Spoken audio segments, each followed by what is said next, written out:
What's up guys, welcome back to another video. In this video, I will show you how to swap Solana for Ethereum in Phantom Wallet.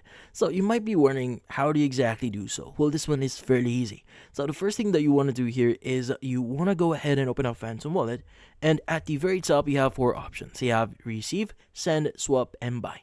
Now since we want to swap, let's go and choose swap here. Now, in here we have two sections that you need to fill up. That is the you pay and you receive section. Now, from here, since we want to swap from Solana for Ethereum, what we need to do is we need to set the you pay section as Solana and the you receive section as ETH or Ethereum. Now, you want to go ahead and choose your token here in the you pay and select Solana.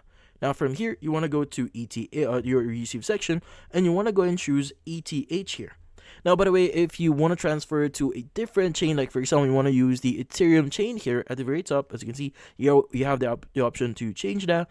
Now, in this case, the fees are going to be really high, so just keep in mind. So you might only get half of what you're originally sending, because again, the fees are going to be really high. But I want to use the same network here or the same chain here, and I want to use ETH on the Solana network. Now, from here, we want to go and enter the amount that we want to transfer. So, for example, maybe I want to send like half of my Solana here. Now, from here, what we need to do is we just need to wait for it to calculate our, in this case, the conversion here, and also review the fees and price impact and slippage here. But once you're sure, just click on swap now at the very bottom. And from here, it's going to initiate the process.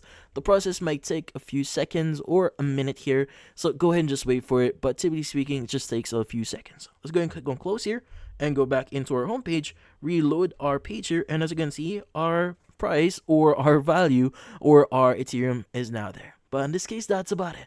So if you found this video helpful, don't forget to leave a like or maybe subscribe to our channel. Thank you for watching.